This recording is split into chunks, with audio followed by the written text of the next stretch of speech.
Good morning, everyone. Welcome. These Saturdays come faster and faster. If you're out there and you have a chance, pop into the chat box and just say hello. It feels like autumn here, and loving every minute of it. Looks like Kristen is too over in Livermore. Yeah, she's right. The temperatures are getting to be just right. Fall was always my favorite time of year. It was just the feel of the air. Love the colors of fall. And being in the Midwest, it was quite lovely, and I know it's coming for those of you on the East Coast with all of those wonderful fall colors. Hi, Janet. And from Anderson, South Carolina, Mary, hi, welcome. Today should be kind of a fun day. I've got a quilt block for you that I have been noticing has been kind of resurging a little bit in the quilt world, at least in the quilt world that I play in, and with some sites that I tend to go to frequently or that pop up into my daily feed, because once you look at something, then as you all know, you get 1,000 advertisements and things from other places. So that's what's kind of been floating around, and I've seen it pop up a number of times. So I wanted to share it with you today because I think it's a beautiful block. And I have made the block in the past. I've never made a full quilt, and so this time I think I'm going to aim for getting a complete quilt for it. Right now I'm going to do a fall table topper for my table on this, and then go to a quilt. I don't have a Christmas quilt, but I want to tell you a little bit about this block. And thanks everyone for popping in and saying hello. You're across the country, Wyoming and Colorado, Texas, Illinois. So welcome everyone. That's just San Diego. Those are the ones I can see on my screen at the moment. So anyway, welcome. And Hunter Star is that of the day. I'm going to drop you down to my table here and share with you the picture. And Lynn, good to see you again. Always look for your name and picture on Saturdays. This is the Hunter Star. I did a very kind of a sad little job of drawing it out, but wanted to draw this out for you so that you could see it. And I want to talk about it for just a minute. This is made up of half square triangles and squares. And it, when you see the quilt, fully made, and this is one block, and you would see it across a complete quilt. It looks complicated, and you're thinking, I don't know that I could do that. But it's not as complicated as it can look, and I kind of like that. You get an idea that something is something you can't do, but you can, and it's going to be mostly beginner friendly with this. So this is the only drawing. There is no pattern, and that's what first of all I want to talk about. And then I also want to talk about fabrics. I think it's pretty obvious, at least it was to me, that this could be a two fabric quilt easily. And for example, I would like to make this in red and white, have it as both a Christmas or a Valentine's quilt for myself. But I also then, an icy blue for, those winter months would be quite lovely as well. So basically for this quilt, you need a light and a dark. And Linda, I'm sorry if it's blurred. From my perspective, all my cameras are on there. Or have been focused, and I'm sorry if it's a little blurred for you. Hopefully that's not true across the board. So two fabrics, a light and a dark. And for this quilt pattern to be successful, the contrast really truly does need to be there, and you want a high contrast. And I'm not sure with what the fabrics that I chose today I'm going to get as high a contrast as I was hoping for, but I think I did okay. I wanted a fall table topper, and so I grabbed some old fabrics that I had and that speak fall to me, and so we're gonna go with that. And then as far as size, I know that is going to be coming up. You know, what size do I make this? And the truth of it is, it can be any size you want to. Choose what size of half square triangle you want. I, you know, wanted a about 24 inches size of a table topper, so I made mine to fit the size of the quilt, or the size of my, you know, table. And so with over here, you're going to see that there are 4 half square triangles and 1 block. So for me to get a 24-inch square, which is this right here, I wanted to make a 12-inch block and have 2 side by side. So I do have that, and these are blocks turned in different directions, and the block is the same, just simply turned. So to get that, to make a 12-inch block, I needed 12 inches across, and to get that I would have to have a half square triangle that finishes at 3.5. So that's what I did. I created 3.5 inch unfinished half square triangles. When they're sewn in, they will be 3-inch finished. This block is a solid block, and it needed to be obviously 6 inches. When I finished, you know, this one, and then I made the opposite with a dark square on that, the same thing. And then I put them together. All right, the light one on the top and the dark one on the bottom, and that makes up one of my blocks. And then I put them, I made 4 of those, put them as it is here, and simply turned the block each time so that I would get that star in the middle with that. All right, I don't see any questions at this point in time, so you simply can make, you know, this, you know, the blocks and the quilt any size that you want to. I've seen it go down to, you know, this whole, all 4 of these make up a 12-inch block. And, you know, then your half square triangles are going to be a lot smaller. And if you were making a 2-color quilt, you could certainly use the Simply Star quilt, you know, paper again.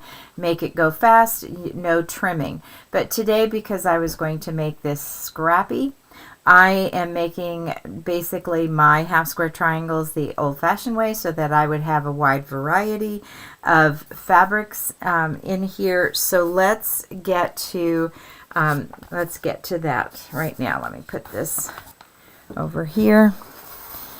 And I have made most of the block except for one of them, so that you could see what I was doing.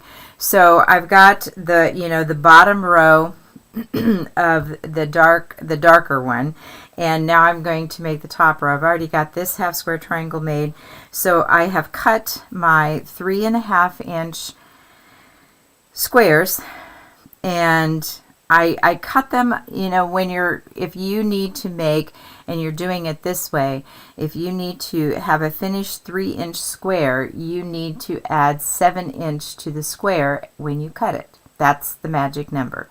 So you would cut this at 3 7/8, you know, the 2 squares, sew them on either side of the center, which we're going to do here in just a second, and then trim them up. I find that it's just easier for me if I make them just a tad bit bigger. So I cut my squares at 4 inches so that I could trim them up, and I would be sure that all of them were the same. And so that's an extra step when I do it this way. But let's go to the sewing machine, and because I'm using my Sew Steady mat, and I'm not going to do the marking. Now if you weren't using the, you didn't have a mat or whatever on your machine, you would mark a line through the center and then sew a 1/4 inch on either side. But because I have my Sew Steady mat on here, I am going to line up the top, and I know you can't see the bottom on the camera.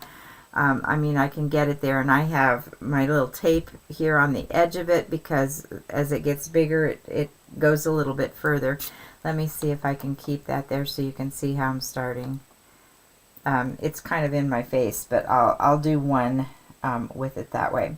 So I have basically lined my point up with the side of my 1/4 inch foot, and I have put this line down here where my 1/4 inch is there. So my points are both top and bottom at my 1/4 inch. And so I can turn my machine on, which I forgot to do, so give me a moment with that. If you don't have something like this, it was kind of a bit of a life changer for me, this mat, because it took away all the marking that I had with a lot of patterns and a lot of quilt things. So I really like this one, and I know they've had other ones on the market in the past. So now I've got it lined up with my 1/4 inch, and now I'm simply guiding it. And one thing that I will say is try not to pull on it or push on it. And so I have sewn through, letting that point stay on that 1/4 inch guide. And now that you've seen it once, I'm going to go back down a little bit because this is really, the camera is basically right in my face and it's hard to see. Alright, so now I'm going to turn it around, and my point is down here on the bottom on my 1/4 inch seam line, and so as it gets into the the camera, hopefully down here you can see that I am keeping that this line right here is where my needle comes in, and here's my 1/4 inch line, and I'm keeping my point on that 1/4 inch line, letting it drive through. All right.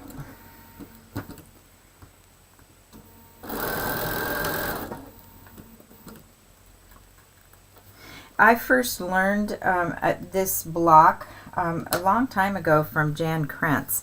She had a book out that was just beautiful, and she had all different kinds of ways to. All right, so I've sewn on both sides on that 1/4 inch, and now I'm going to cut it in half, and I live dangerously by just going for it. And I want to also press it,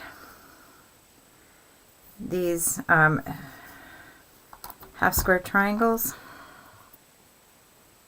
and I only need one of them, and the other one I'm going to use for different project somewhere along the way. So I only really need one of those half square triangles. So I have my half square triangle, and I'm going to grab my ruler wherever it went, and I'm not, goodness, what did I, it was right here, I promise. Let me grab a ruler.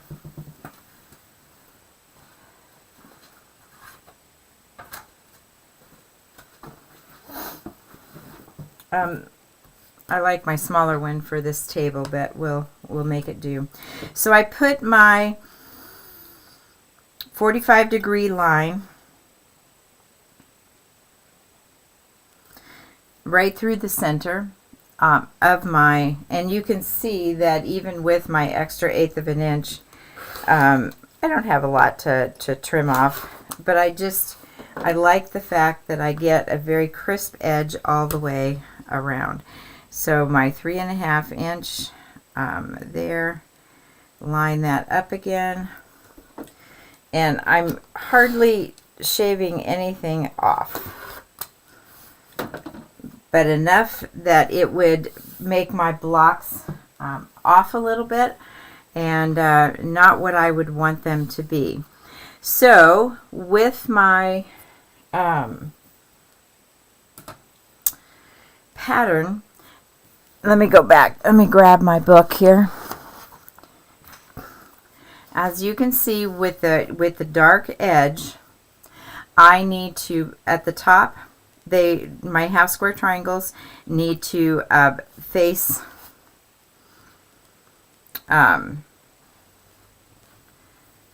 so I've got these two on the side, and so these two are going to be, or I can sew them this way, and these two would be here and here. All right, so if you look at that, if I put my dark square to the left and I line up, and that's not exactly correct. So let me put this, I sewed them this way, I think. All right, so I'm going to put that one like this, if you can see where I'm messing with it there. And I'm going to put this up here. Then I have my block correct, and now I'm going to sew those two together, okay? And I think that's probably the hardest part of this quilt, is just making sure you've got your blocks in the correct place and lined up correctly.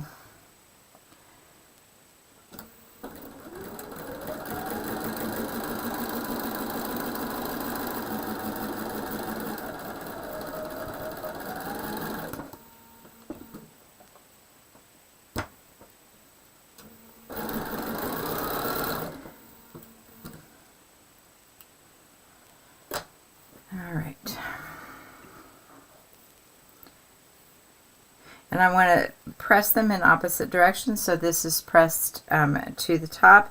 So I want to make sure that I press this to the bottom, and that I have it oriented correctly, which there it is.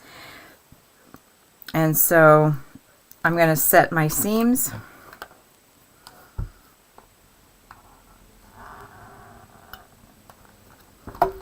And for whatever reason, I got a little bit off there on the bottom. And now I am going to put it this way, but I can make that up in my sewing as long as I remember that it was there. All right, so I've lined everything up, and I've butted these two seams together, and I pin when it comes to an intersection, and the way that I pin is a little different. And I came across this because what I noticed is that when I was doing the pinning on each side, that I would have to take that pin out ahead of time, and then it would push over, and I wouldn't always get 100% of the time the seams matching up. But if I went in on the right side at 1/8 of an inch and came down at an angle, that I could take one stitch over the sewn line and it would hold it in place, then I could remove my pin and stitch that across. So it's just a little quirk that I have in my pinning, and I know it isn't for everyone, but it works for me. And as you can see, I'm coming up on that, and I just go slowly, and I take that one stitch, and I'm not hitting my pin, remove the pin, make sure that this is lined up correctly, and then, and of course you can pin on both ends as well.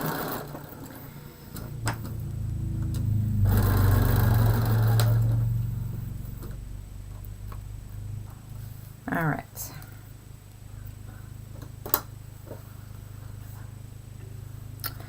And now I want to press that. So set my seams, run my iron down the seam, and then simply sit my iron on top of that seam until it's well pressed. All right. And there I have my block that needs to go onto the side of that.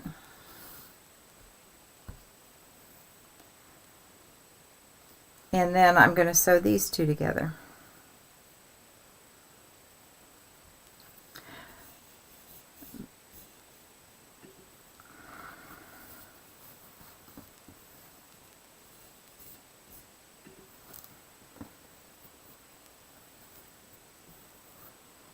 Making sure that everything is lined up correctly.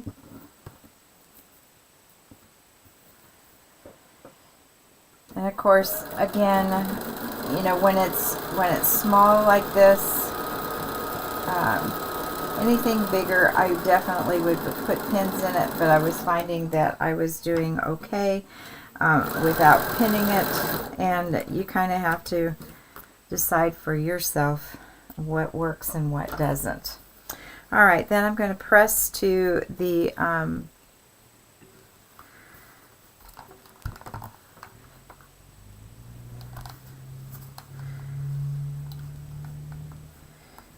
again, you're not ironing, you're simply letting the heat of the iron press that in, and then I have that.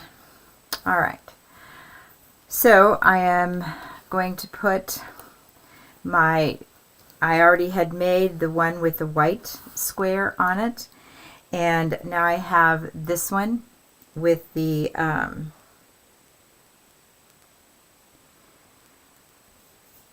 right, let me just double check here. Jan Krentz was who I did mention. I was looking at making sure I didn't have any questions before I went. So again, I am lining it up on that center, making sure that those seams are butted up against each other. Putting my pin at an angle, and here, because it's a little bit longer, I am going to pin in two places, because what I find with my machine, or however I sew, or whatever, that it will move a little bit on me at the center. And I want to talk a little bit about putting pins in. When I put pins in like this, my fabric moves. You know, it kind of gives that little bit of a hill thing. So if you can remember to go straight down and then turn slightly and pin it, you're going to get a flatter, and you know, both sides are going to line up correctly on that. At least I find that to be true for me, and you might also find that. It's just those little things. I like shortcuts. I like to get things done quicker, but at the same time, I also, you know, would like that accuracy too. And again, I am going up and getting right over, you know, in that seam line, so that I can take that stitch, and that is not going to move on me before I have to remove my pin. All right.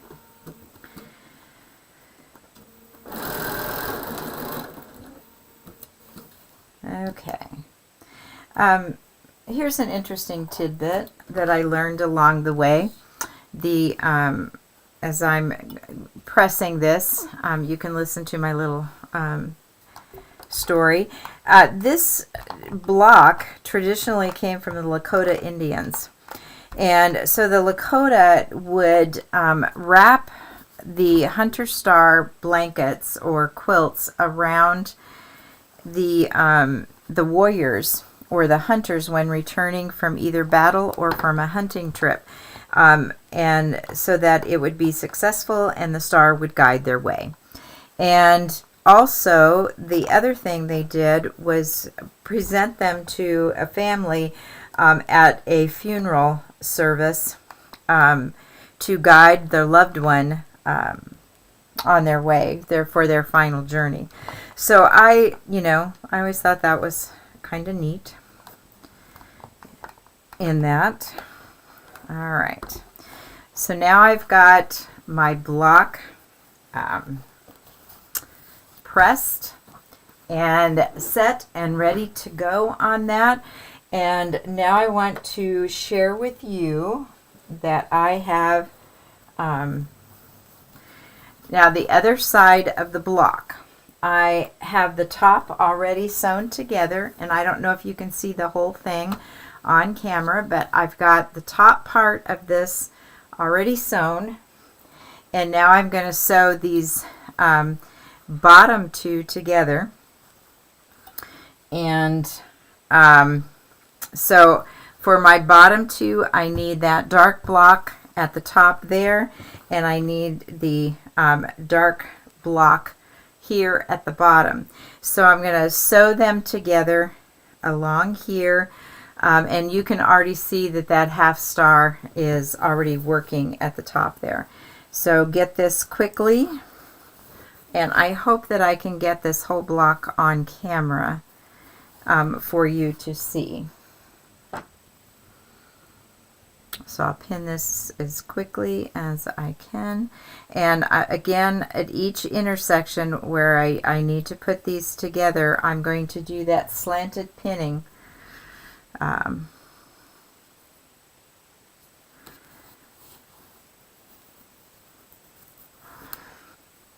I'm just going to double check that again. All right.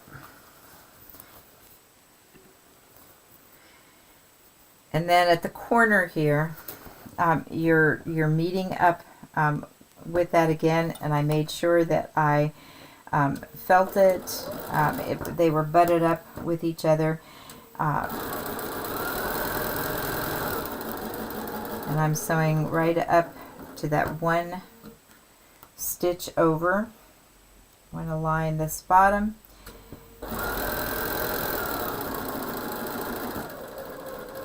And one stitch over, remove the pin, and then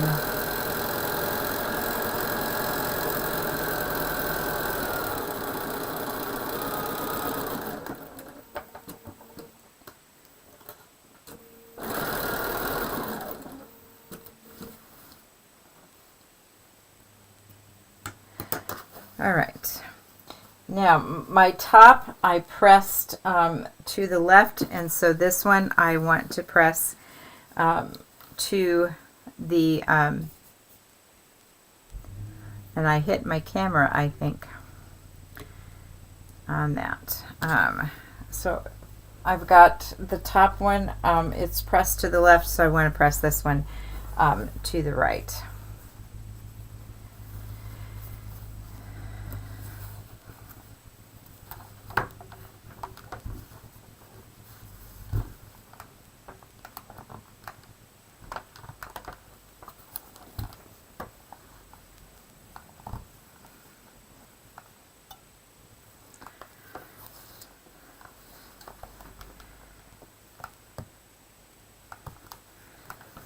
All right, then the last seam then would be putting these two together.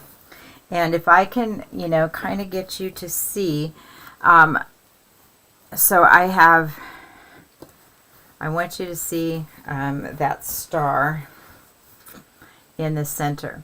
So once we sew these two together, you're going to have that hunter star piece. And now this one is 24 inch. It's a 24-inch block. it's fairly, you know, large on here, but you could take these down to, you know, 2.5, 1.5, whatever you wanted your block size to be, and do that. And I was looking for a fall piece, and so they're all just different fall fabrics in there, and I, you know, not necessarily sew the center seam together, because you don't need to necessarily watch me sew there. But I just think this is a lovely quilt, and I'm kind of excited to think about doing either a red and white for Christmas, or a blue and white for just the winter months. Yeah, I'm sorry about the camera moved. I didn't realize that I had hit it. So let me make sure there's no other questions. Yes, there was a book by Jan Krentz on the Hunter Star, Alice, that it's still out there and still available from different places.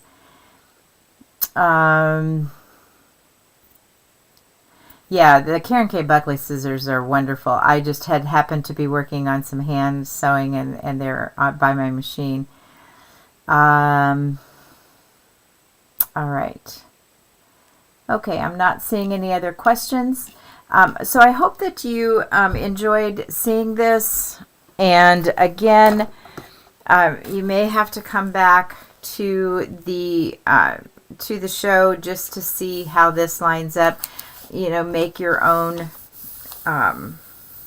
or, you know, find a picture of a Hunter Star and make your own, you know, blocks that go. And again, you're basically just turning the block, you know, 180 degrees each time as you go around to get that pinwheel kind of thing going on.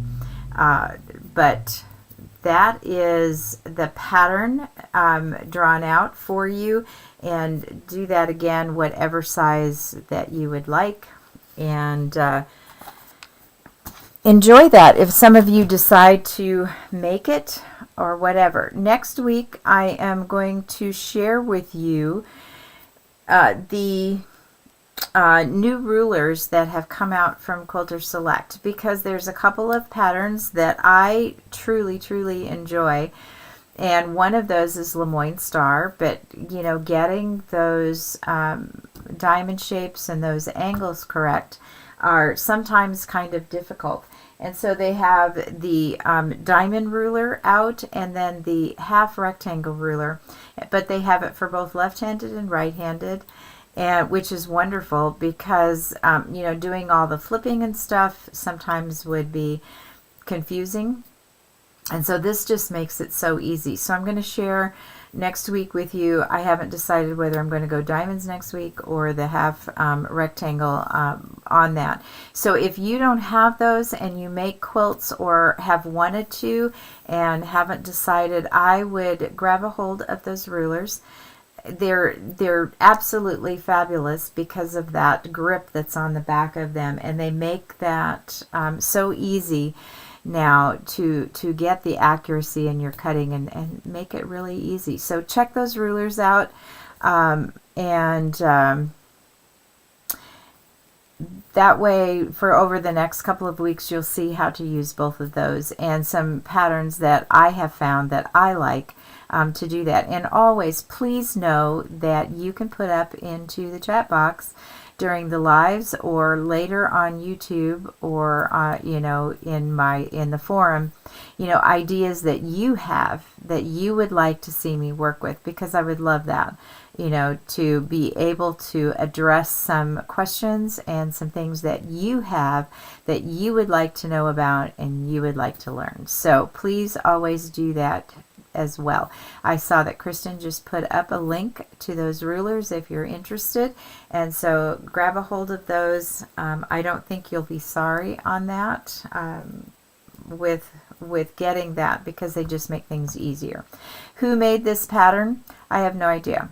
I looked it up when I first learned of it, of Jan Krentz. I don't think that she made it up, because of the Lakota Indians had it long before then. So I have no idea. And I just learned it from her, and that's where I got, kind of fell in love with it. And which ones do you need to buy? I'm assuming you're talking about the rulers. Let me see if I have near me.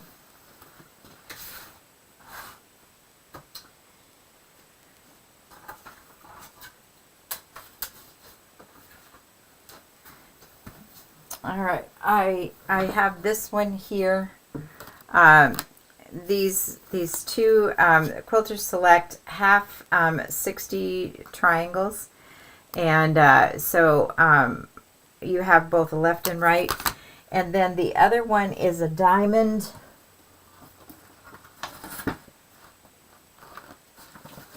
And I don't know where I laid it, but it's a diamond. It's a diamond shape on that. So I think Kristen put it up.